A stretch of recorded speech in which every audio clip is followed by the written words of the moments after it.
şehrimize getirdiğimiz eserler ve hizmetlerle Mardin'i kalkındırdık, geliştirdik, büyüttük, güçlendirdik. Terör belasından kurtuldukça, potansiyelini harekete geçirdikçe, Mardin'in de bu altyapının hakkını vermeye başladığını görmekten memnuniyet duyuyoruz. Tabii bu süreçte neler yaşadığımızı en iyi sizler biliyorsunuz. 100 yerden yar, 100 yerden. Yaralıyan 100 yerden. Sensiz canım sağ olmaz. Tabip gelse 100 yerden.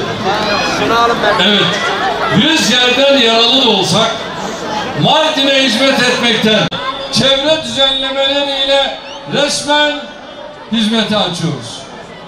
Artuklu Üniversitemizin derslik binaları ve çevre düzenlemesi yatırımlarının açılışını da buradan gerçekleştiriyoruz.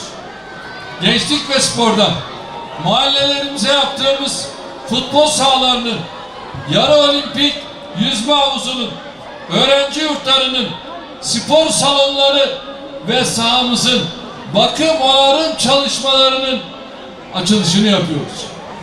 Ulaştırmada toplamda 1,5 milyar liralık yatırımla hayata geçirdiğimiz Midyat şehir geçişi ve bağlantı yolları ile Midyat Nusaybin yolunu, Kızıltepe Köprülü Kavşağı'nı, Derik şehir geçişi ve Kızıltepe yolunu, Mardin Devlet Hastanesi kavşağını, ayrıca şehir genelinde tamamlanan çok sayıda yol projesini bugün hizmete açıyoruz. Mardin Savur yolunu da inşallah en kısa sürede yapıyoruz. Devlet Su İşlerimiz tarafından 1 milyar 100 milyon liralık yatırımla tamamlanan Derik Ovası sulamasını da bugün resmen hizmete sunuyoruz. Bu projeyle 14 köyümüze yayılan 91 bin hektarın üzerinde araziyi cazibeli kanal sayesinde herhangi bir enerji gideri olmadan suyun bereketiyle buluşturduk.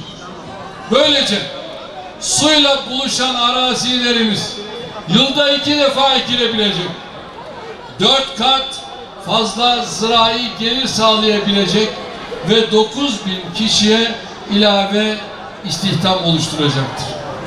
Mardin ve ilçelerinde 1 milyar 108 milyon liralık yatırım tutarıyla ve güncel rakamla 3 milyara aşkın bedelle hayata geçirilen yüzlerce enerji tesisinin açılışını da buradan yapıyoruz.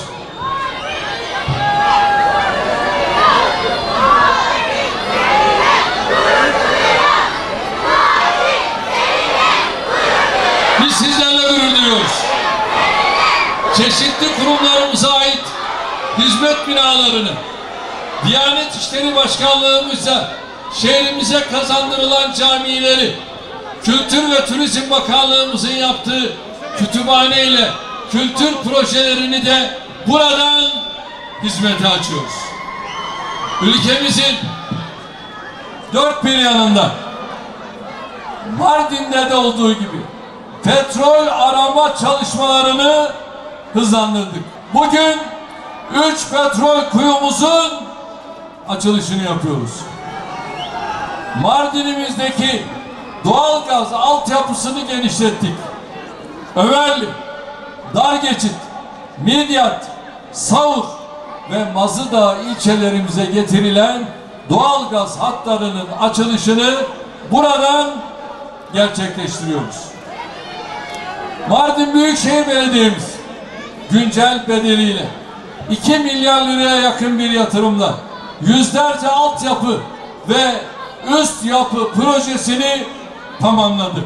Dargeçit, Derik, Kızıltepe, Mazıdağ, Midyat, Nusaybin, Ömerli, Savur, Yeşilli belediyelerimizde kendi sorumluluk alanlarında çok sayıda projeyi bitirdi. Tüm bu belediye yatırımlarının resmi açılışını da buradan yapıyoruz. Mardin Organize Sanayi Bölgemizde güncel tutarıyla yaklaşık 3 milyar lirayı bulan yatırımla faaliyete geçen 16 ayrı fabrikanın, şehrimizde açılan 3 ayrı otelin resmi açılışını da buradan gerçekleştiriyoruz. Tarım ve Orman Bakanlığımızın çeşitli birimlerinin destekleriyle faaliyete geçen çok sayıda işletme ve tesisi de buradan hizmete açıyoruz. Tüm bu eser ve hizmetlerin Mardin'e, Mardinli kardeşlerimize hayırlı olmasını diliyorum. Ayrıca son kampanyamızda Mardin'de 2550 konutta inşa edecek vatandaşlarımıza 17.500 altyapısı hazır, müstakil ve müşterek arsa vereceğiz. Ulaştırmada Mardin'i kaç kilometreden aldık biliyor musunuz? 29 kilometreden devraldık. Ve bölünmüş yol uzunluğunu toplamda 272 kilometreye çıkardık. Karaman, Adana, Gaziantep hızlı tren projemizi inşallah Mardin'e kadar uzatıyoruz.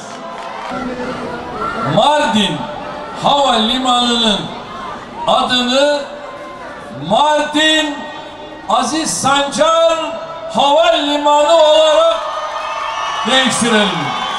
Kabul edenler, kabul etmeyenler ittifakla kabul edilmiştir.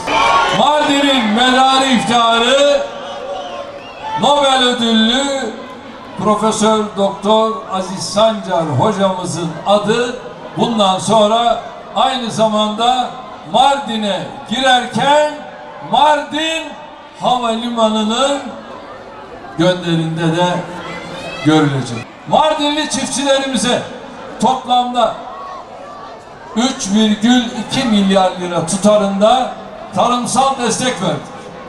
Sanayi ve teknolojide 2 yeni organize sanayi bölgesi ve 1 endüstri bölgesi kurduk. Benim Kürt kardeşlerimi çok çektirdiler. Hem Kürdüz dediler, hem Kürt kardeşlerimi vurdular. Çukurlara gömdüler. Arabıyla Kürdüyle. Maalesef ezidisiyle ezildisiyle. Bütün nabetlere varıncaya kadar yıktılar. Terör örgütünün Nusaybin'de, Dargeçit'te, Delik'te tahrip ettiği caddeleri, sokakları, binaları yeni baştan biz inşa ettik. Delik'te kaymakamımızı bunlar şehit etti. Aslında bunlara en güzel cevabı evlatlarını terör örgütünün pençesinden kurtarmak isteyen Diyarbakır anneleri verdi. Bay Kemal, 6 yaşındaki çocuğu konuşuyorsun. Bizim ciğerimiz yanıyor. O bir felaket, ayrı bir konu. 10 yaşında, 11 yaşında, 12 yaşında, 13, 14 yaşında Kandil'e kaçırılan o yavrular için bugüne kadar bir kelime ettin. Terör örgütlerinin taciz ettiği o yavrularla ilgili ya bir cümle kullandın mı? Diyarbakır annelerini bir ziyaret ettin. Onlarla bir helalleştin mi? Eğer helalleşmeye gideceksen Diyarbakır'a git. Kandil'e karşı senin ciğerin bir laf edemezsin. Azimle, inançla, dirayetle yürüttükleri mücadeleyle evlatlarını birer birer terör örgütünden kurtaran Diyarbakır annelerini ben Mardin'in bu muhteşem meydanından şu anda selamlıyorum.